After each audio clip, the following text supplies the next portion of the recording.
Gopi Kumar Srivastava, and this is my fifth video of chapter number 10 of Indian economy, the employment and unemployment. In this video, we are discussing a topic informalization. Employment may be broadly classified as, जो employment है उसे आप दो भागों में बांट सकते हैं, formal sector employment and informal sector employment. So let's understand about formal sector employment. Formal sector refers to the organise sector of the economy. इसे आप ऑर्गेनाइज कह सकते हैं, मतलब सिस्टमेटिक ढंग से जो सेक्टर चलता है उसे हम लोग ऑर्गेनाइज कहते हैं. It include all government department, public enterprises and private establishment which hire 10 और more worker. Those who working in the organise sector are called formal worker. देखिए, ये वो सेक्टर होते हैं, ये वो जगह होता है जहाँ पे एम्प्लॉयमेंट जो मिलता है वो 10 से ज़्यादा लोगों को एम्प्लॉयमेंट में रखा जाता है. इस तरह का ये संस्था होता है, सेक्टर होता है. और यहाँ पे जो भी लोग काम करते हैं उसे फॉर्मल वर्कर कहते हैं. मतलब इस तरह का जो सेक्टर है वो ऑर्गेनाइज है पूरी तरह से.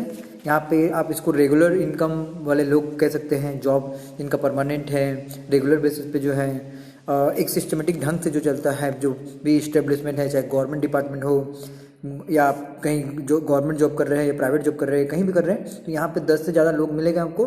और यहाँ बहुत काम को सिस्टमेटिक किया जाता है. Let understand informal sector.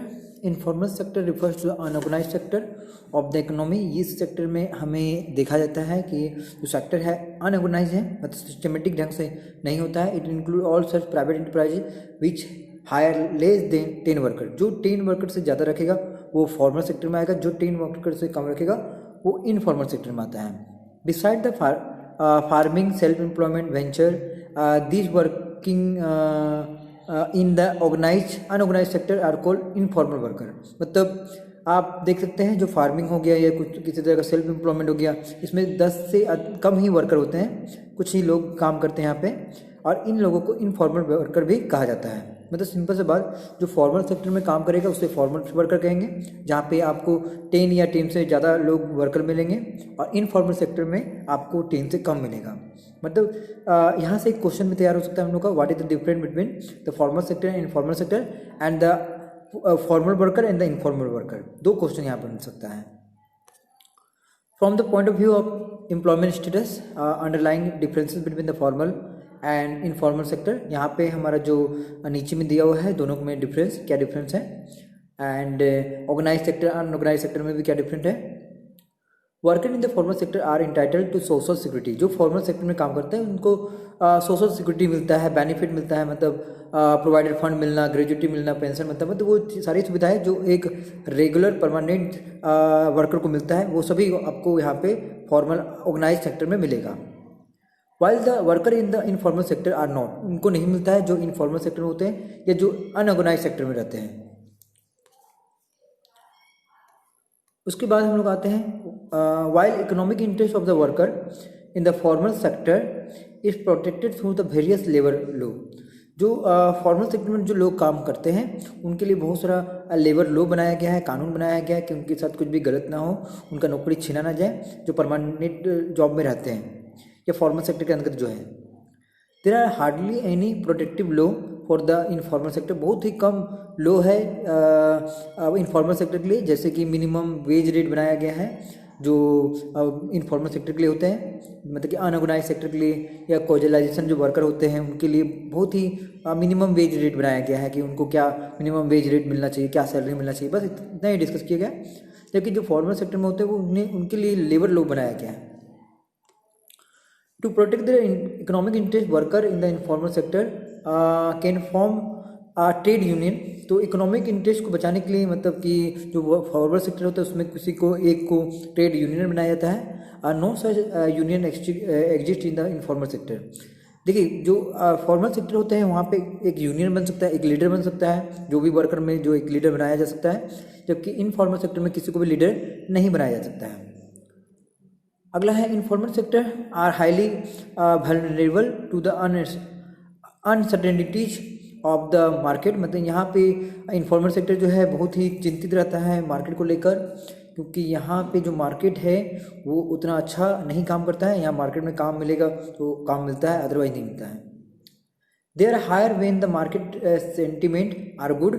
मतलब यहाँ पे इनफॉर्मल सेक्टर में लोगों को काम तभी दिया जाता है जब लगता है कि मार्केट में काम है तो उनको हायर किया जाता है, अदरवाइज फायर किया जाता है। And are fire when they are economic slow down, मतलब जब अर्थव्यवस्था अच्छा चलता है तो उनको बुलाया जाता है, अर्थव्यवस्था ठीक नहीं चलता तो उनको हटा दिया जाता है।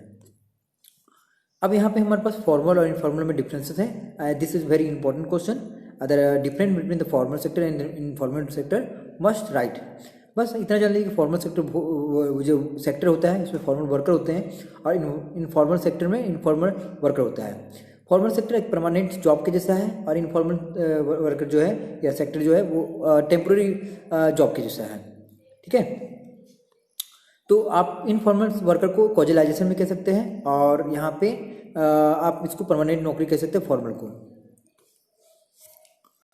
फॉर्मल के लिए जहाँ लेबर लॉ बनाया गया है, इनफॉर्मल के लिए वहाँ पे मिनिमम वेज रेट बनाया गया है। ये भी कानून आप याद रखें क्योंकि ये 1 मार्क्स में पूछता है कि फॉर्मल सेक्टर के लिए कौन सा लॉ बनाया गया है और इनफॉर्मल सेक्टर के लिए कौन सा लॉ बनाया गया है। So we have more about informalisation of the workforce. इस यहाँ पे शॉर्ट में इनफॉर्मलाइजेशन ऑफ जो वर्कफोर्स है उसको डिफाइन किया गया है। A situation where the percentage of workforce in the formal sector tend to decline and that in the informal sector tend to rise.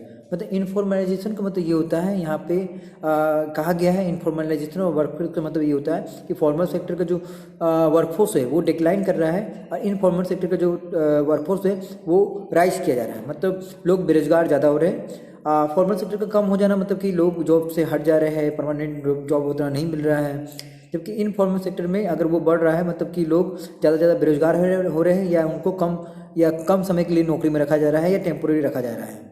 तो इनफॉर्मलाइजेशन और वर्कफोर्स का मेनली मीनिंग हो गया कि ऐसा सिचुएशन जिसमें फॉर्मल सेक्टर कम हो रहा है या परमानेंट जॉब कम मिल रहा है, बाद में इनफॉर्मल सेक्टर की बढ़ोतरी होती जा रही है। जहाँ इनफॉर्मल सेक्टर बढ़े और फॉर्मल सेक्टर कम हो, that situation known as informalisation of workforce in the short. So there is lots of written in this topic. चलिए इसे भी हम लोग पढ़ लेते हैं, देख लेते हैं। In according to the socialist pattern of the society, अगर सोसाइटी के अनुसार देखें, central goal of the developing planning launch in the 1951, एक सेंट्रल गोल बना था कि डेवलपमेंट प्लानिंग लाएंगे जो 1951 में आया था। Formal sector employment should be Ryzen and informal sector employment should be decline. इस जो डेवलपमेंट ये जो प्रोग्राम आया था, ये जो प्लानिंग आया था 1951 का, इस प्रोग्राम के अंतर्गत ये कहा गया था कि जो हमारा फॉर्मल सेक्टर होगा उसको बढ़ाया जाएगा, जो इनफॉर्मल सेक्टर होगा उसे कम किया जाएगा। मतलब कि इनफॉर्मल सेक्टर मतलब जो टेम्पोररी लोग हैं जो काम कर रहे हैं तो उनको जॉब दिया जाए और जो फॉर्मल सेक्टर है और बढ़ाया जाए। मतलब यहाँ पे एक लॉ बना है, एक कानून बना है, एक प्लानिंग हुआ है। Alas just the opposite has happen in the Indian economy, जबकि भारत चाहता था कि फॉर्मल सेक्टर ज़्यादा हो, परमानेंट नौकरी लोगों को ज़्यादा मिले, इनफॉर्मल सेक्टर कम हो, मतलब कॉजलाइजेशन खत्म हो, पर इसके एकदम अपोजिट हुआ है। ठीक है, and it has happen not accidentally but consequence of the strategy of development since 1991। मतलब ये एक रिजल्ट है 1991 के रिजल्ट 1991 में जो हमारा इकोनॉमिक रिफॉर्म आया था उसकी वजह से ये मतलब गलती से सही से जो भी मान लीजिए इनफॉर्मलाइजेशन जो है हमारा ज़्यादा बढ़ा है, मतलब कि इनफॉर्मल सेक्टर बहुत ज़्यादा बढ़ा है और जो फॉर्मल सेक्टर वो कम हो गया है।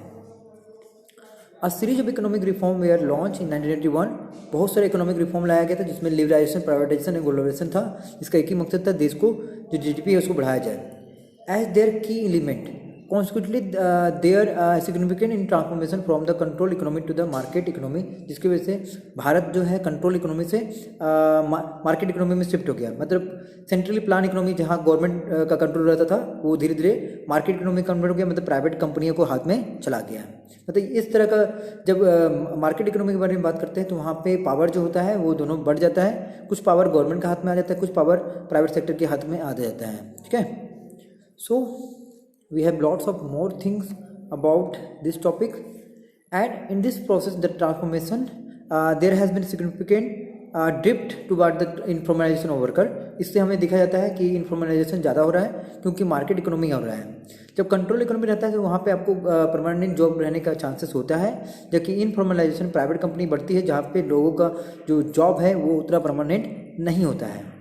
Market economy and the informalisation of the worker perhaps are strongly correlated to each other.